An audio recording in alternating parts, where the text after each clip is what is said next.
All right. Good afternoon, adventurers. We are here at the collective, and it is John's Dungeon Corner. And today, behind me, I have Xanathar's cousin, Boo Boo. That's Boo Boo back here. He's going to be my assistant, see? Don't make him angry. Yep, there he is. All right.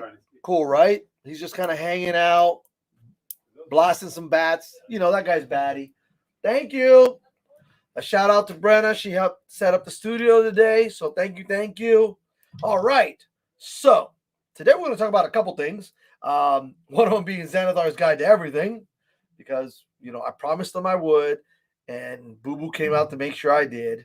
So I have to. It's one of them there things. But I also got some cool new items that have come in and some new releases that are coming out, and just some really neat things happening here at the collective. Okay, so Collective having an amazing Black Friday sale. It was awesome. It was 3 days of just crazy buying, crazy prices. So for those of you who took advantage of it, 2 thumbs up. They still got some great deals going on here, so come on by. Christmas is right around the corner, and hey, there is nothing like getting a collective gift certificate. Okay? They are awesome. This way the person can come in and get whatever they want. So it's awesome. I got them for my birthday. My birthday was Monday, and I got gift certificates, and it is amazing. So now I can come in and get whatever I want. All right, so let's talk about a couple of the new things. So Xanathar is not new, okay? But I love Xanathar's Guide, okay? It's Xanathar, of course, is the infamous crime lord in Waterdeep. You know, he is like the most infamous of all the crime lords. Beholder turns into a crime lord. Hey, you know, if they're going to meddle in human affairs, they might as well do it right. And the amazing thing about Xanathar is, you know, he trades in information. He trades on information about his friends, about his foes, his allies. Hey, if it's something that he can barter, this is the guy to go see in Waterdeep. The cool thing is that they took all that information and they put it in Xanathar's Guide to Everything. So there's a little bit of everything in here. You know, there's ways of different looks for your character, different stuff like the druid, you know, the guiding expert aspect. They just put in a lot of different things, some new divine domains for the cleric. You know, the bard has the College of Whispers, the College of Swords. Each class. Can we go over here to the barbarian? The barbarian now has the primal paths, the path of the storm herald, the path of the zealot. So it's a lot of fun things. The warlock now has new terms for his pact. As you go on, there's a forgery kit in here. There's a lot of new things. Hey, how's it going? How you doing, Josh? Good to see you on. So it's got a lot of really, really neat things, forest encounters, traps. It talks about traps and complex traps and just how to design them. There is just a lot of good things. And one of the parts that I really liked was the whole downtime. Because sometimes we ask ourselves as DMs, okay, what are the characters doing in their downtime? The characters will say, hey, what can I do in my downtime? And there's rules for it, and there's guidelines for it. But this kind of goes through a couple things. Talks about rivals, activities that you can do, how to resolve them. It gives you an example of downtime activities, such as we're looking for a magical item, we're carousing, the crafting items. A lot of players, hello, love, you made it. My beautiful wife is on. But downtime, so you can craft an item for those who like crafting, and it kind of gives you some tables if you want to get into crime. There's gambling, pit fighting. If you just want to relax, do some religious stuff, do some research. So it goes into a lot of downtime activities. And even if it's not covered in the book, you can at least use it and say, oh, well, this is kind of like this, and use the tables and just kind of resolve it that way. It's a great idea. So I really like Xanathar. I've had the fortunate and unfortunate of sometimes having a chat with him. He gets a little crazy, and you always have to have some kind of information for him. But you know what? It's well worth it. I mean, how often do you get to sit down and chat with a beholder, right? Okay. Now, let's talk about some of the cool things that have come out. We got the new maps, some of the new map boards that came out, flip maps. We have the Ghost Town, the Pathfinder Ghost Town. These are wonderful. I love these things. They're all different sizes, usually about 2 feet. This one's 24 inches by 30, which is really neat. The back of it has like the buildings looking really nice that you can use as a normal town. And it also has like a ruined town. Okay. In fact, I'm going to be buying one of these because I don't have that flip mat. And then for everybody who's doing like a sci-fi campaign, or actually you can even use this for this is the lava world for Starfinder, which basically will be really nice for any. Yes, I know my wife goes, yep, there's a beholder. There he is. This is like I said earlier, this is Xanathar's second cousin, Boo Boo. Xanathar couldn't come out. He's busy doing what beholders do. And so his cousin Boo Boo's here visiting and hanging out. But here's the lava world here at the Collective. And they have other flip mats also. I own quite a few of them. They're awesome. They're great for those encounters like on the road, or if you just want to set it up as the main part of a expedition or anything, or the culmination of one, you can. Something that's come out in conjunction with Magic. You know, Magic the Gathering has been doing a lot of D&D crossover platform stuff with cards and also with some of the books that have come out. Well, they did it again. This is now Strix Haven, a curriculum of chaos. Essentially, from what I'm gonna put the Xanathar's book right here in front of the player's handbook, because heaven forbid that I sit there and put him away. I want his cousin ratting me out, right, Boo Boo? All right. Anyway, giving me that look. Got to cover up the central eye because that's the one that'll get you. You know that central eye right there. Don't look at it too long. All right. Anyway, so this book, and they have the special edition book. That's beautiful. It's got a violet cover. It's got that nice texture, that velvety texture. It's really nice. It's got a lot of color in it. Lots. You know what I always say? Pictures.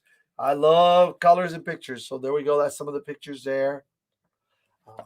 So I'm going to put this one here and read off of the back of this one, okay? Because I don't want to misinform anybody. So the greatest minds in the multiverse meet at Strix Haven University. Professors teach wondrous secrets to eager students, and life on campus is frenetic.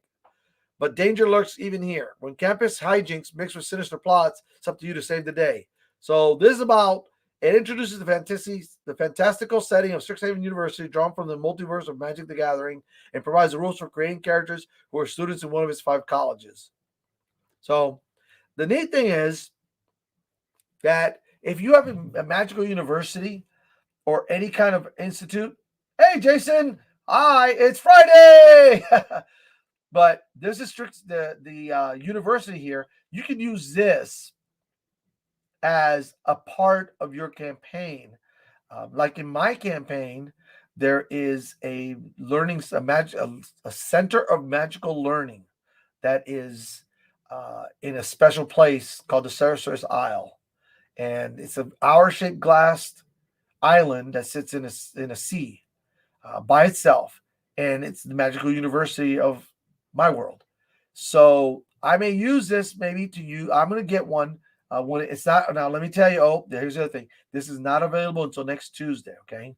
I just want everybody to know this is not available until next Tuesday. So I'm just kind of previewing it. Okay. The 7th. It won't be out to Tuesday the 7th. So I'm just trying to give you a little heads up. You know me. I love to sit there and talk about things before they even come out. So there it is, and there's a special edition right there. Okay, another thing that I'm really excited about is the pre-painted miniatures that are coming out.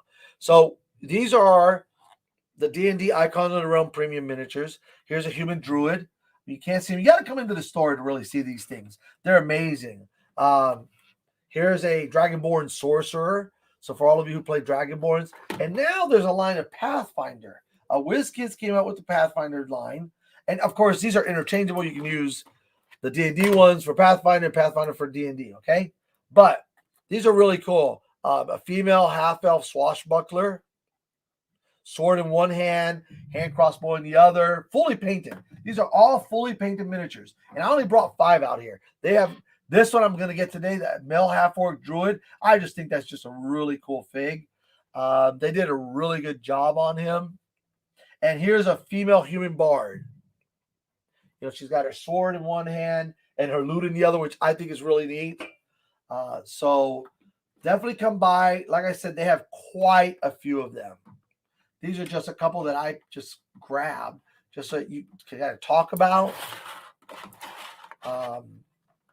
So there they are. Of course, the books, the special edition books for my birthday, which was Monday, was awesome. Like I said, I got some gift certificates from the collective. But what's really cool is my son Antonio and Sarah got me the hardback 5e version of the Temple of Elemental Evil, which is awesome because I played in it when it was the first edition. It was just the one book. It was a green book, and then it came out as a 3.5 one, which had the T1 through 4 with the village of Hamlet and the keep. Of course, the temple and the second village. And it's amazing. It has a lot of really neat pictures in it. There's actually an original drawing of the village of Hamlet. And there's the original intro to the module that was typed up by Gary Gygax on the typewriter. They show a picture of it. And that's really cool. It's nice to see where its beginnings were. You know, typewriters, I don't even know if they exist anymore. Most people may not even know what a typewriter is. You know, a paperweight that you throw at people, I don't know. But it was typewritten, and a lot of it was hand drawn.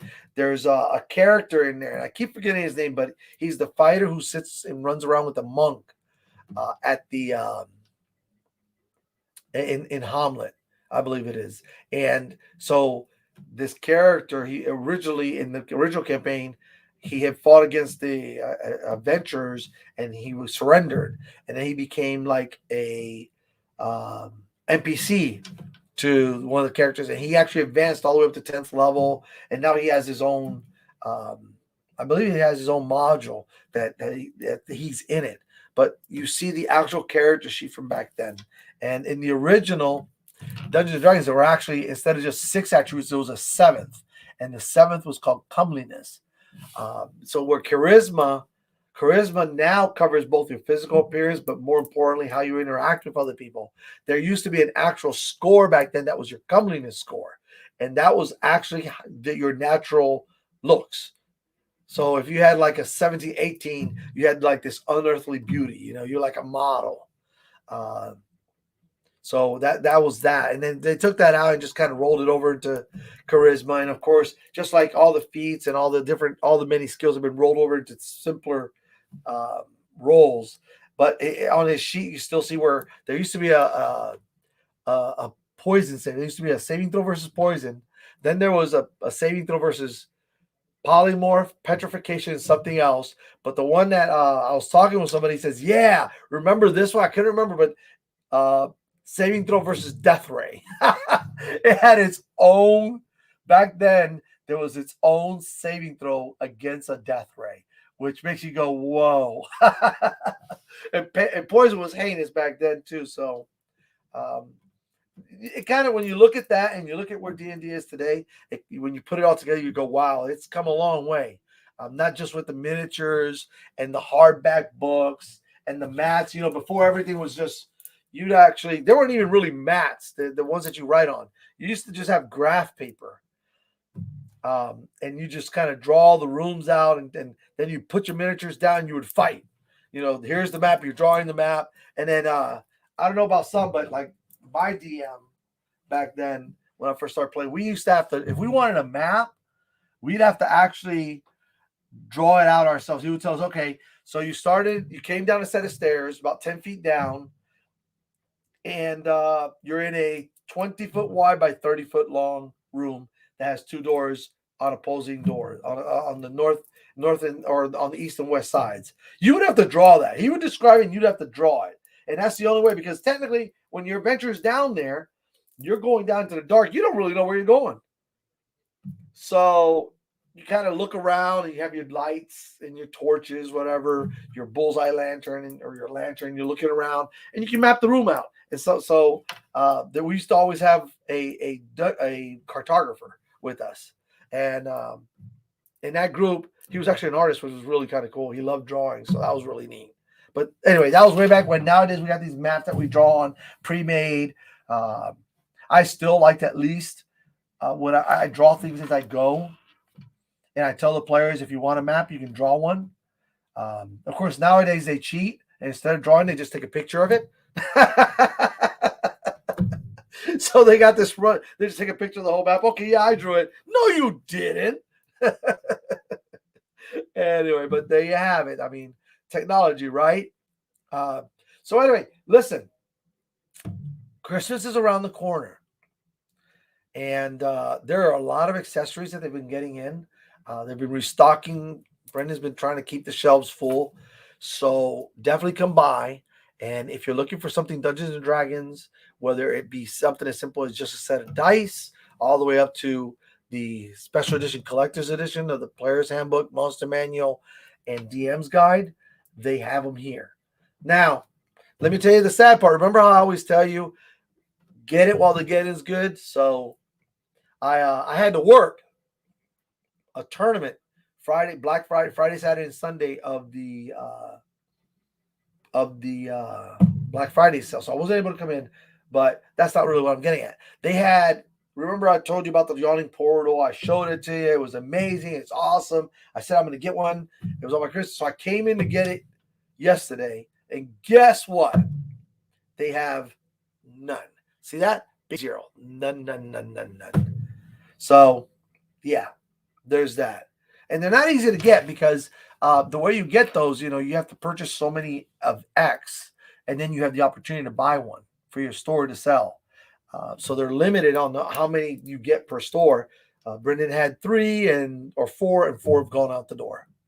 So, yes. So if you're looking for a particular something like the monstrous figurine, the gargantuan figurine of Tiamat, come and get it while the get is good, because you may just come in one day and there ain't none.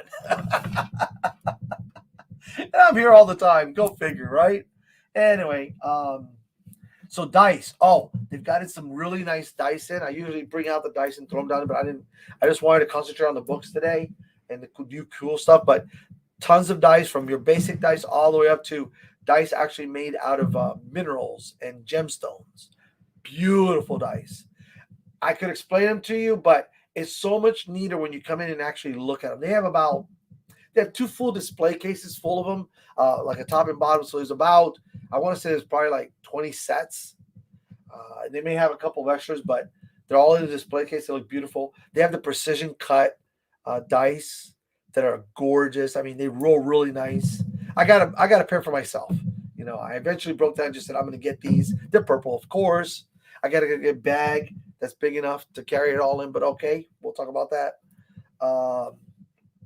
So I think that's about everything I wanted to cover, because as Christmas goes on, I'll show you new things that come out. Right now, I'm kind of staying away from all the how to play the Dungeons and Dragons. Just kind of going over some of the product that's out there. And by the way, Xanathar's Guide is not the only one that expands on all the things D&D, like the character classes and their schools or their colleges. What, depending on the class, what it is, their paths, their oaths, if you're a paladin, that kind of thing. There's several books that do that, and they do it really well. Now, one question that I did have that I'm going to answer, I didn't bring it in, but somebody says, hey, so my character's making money. There's really not, it's so funny because in D&D, once you get to a certain point, that one of the things that happen in the game is that money becomes kind of inconsequential. You make so much of it, there's not that much more that you can buy, because depending on the DM, on the game master, of course, you can buy magic. You might be able to buy magical items, low-end magical items with that. So they say, well, what can I do with all this money? And somebody says, could I start a business in D&D? Couldn't I become a merchant? Like when I go into this dungeon and I kill these creatures, there's all these weapons and sometimes shields, and we find armor and this and that. And we can't wear it. I mean, how many suits of armor are you going to wear at one time? One. What are you going to do with the other 17 that you got, right? Okay, well, here's an idea for you. There's a book called Acquisitions Inc. that came out for Dungeons and Dragons. It's a Dungeons and Dragons supplement, and it talks about putting together a business or a guild. It's really neat. It's a really neat. So if players in your game want to sit there and they're talking about, hey, I like to start a guild, I like to start a business, that's a great supplement. And it's not something that people think about, but I'm throwing it out there. Antonio, my son, bought it because he wants to build like a little. One of his goals is to become a renowned weapon armor smith, but not just of metal. He wants to use unique metals like mithril and adamantine and several other things that I have in my world that I've added. So he can build those. He wants to specialize in making weapons and armor for druids, because they can't really use this, that, the other. So anyway, nonetheless, that's one of the ideas. And so he got the book. It's really neat. It takes a little reading, but it gives you another avenue to role play with your players. And sometimes you can do one-on-one. Okay. Some of the other books are adventures that you can add into your campaign, one-shots. Some of them are campaigns, such as the Dragon Lord, the treasure, the one with Tiamat in it. I keep the treasure of the Dragon Queen or something. I have it at home. It's crazy. I can't remember them all. But so I'm going to be running that one here coming up next year for the staff here. We're going to be doing it live. So that's another one that's really nice. There's the giant one, of course. Strahd campaign is out, and it's got a really nice special edition to it, and a second part to it. So they're out there, they're available. If you want to get gifts, dice are always awesome. You can never have enough dice. There's the coins, there's the dice pouches, the dice towers, everything dice, right? The two other things, the spell cards. Actually, I'm going to be right back. I'm going to show you. I want to remind you of this. I'm still alive. I'm still here. I just want to show you a couple things, eh? All right. So I'm just grabbing a couple tins here. The token sets. See, I love the microphone. It picks me up way over there. Okay, the token sets are awesome. So here's a cleric one. And inside of it, you got this neat little sheet where you can put your character name and where you can keep track of, like with a monk. They have their special abilities and how many times they got that they can still use them today. And then, of course, there's the wizard one. It helps you, like down here, you can actually keep track of your spell slots. So there they are. Those make great gifts for players. They're, $15? They have the tokens in this neat little combat tile where you can keep a track of your life points and everything, and you just wet erase and dry. I think it's a wet erase. Yeah, wet erase. So what else? Oh, the character cards. I'm not gonna go out and get them, but the wizard spell cards, the clerical spell cards, the druid spell cards, the bard spell cards, the oaths for the paladins, the ranger cards. So I mean, they're all out there. It's amazing how the game has changed and how it's come forward, but it's awesome. And it's really neat. Oh, what happened here? Seems my wife has disappeared. Let me see. Hold on. I need something solid to do it on. Oh, look, the mouse doesn't want to work either. Oh, well. Oh, there goes the mouse. What can I tell you? Oh, dice, and more dice. Is someone obsessed? No, it's not an obsession. I use them all at some point or another. No such thing as an obsession with dice. Other people call it hoarding. But if you use it, it's not hoarding, right? No matter how many you have. I've always said you can never have enough dice, ever. I think at my last count, I have almost 400 purple dice. Yes. And I just bought another set, not less than a month ago, right? That's what I said. So, yeah. Dice are good. When that 20 is just not happening, you have another 35 or 40 to choose from. What's wrong with that? Choices, right? Exactly. Choices are a good thing. The more the merrier. That's what they say. All right. So I think I've talked enough. Like I said, I just wanted to touch base with you, everybody, and throw this all out there.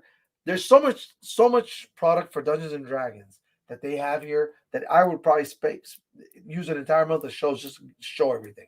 And I have, slowly but surely. And I know people kind of come in and out. Different people see the show.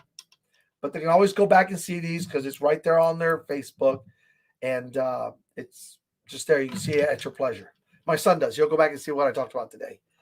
See if I mentioned anything for a gift. But anyway, don't forget Tiamat. There's still some Tiamats. The Green Dragon, I think there's still some of. Remember, that was on hold forever before it could be put out for sale. And it went quick. The White Dragon, I think there's maybe a couple of them left. So, with all that being said, I will see you next Friday on John's Dungeon Corner. Until then, may the road always rise up to meet your feet, and may all your adventures be successful. I will see you all next Friday here at the say bye to the boo-boo. You don't want to make him angry. And I will see you next Friday. Until then, have a great time.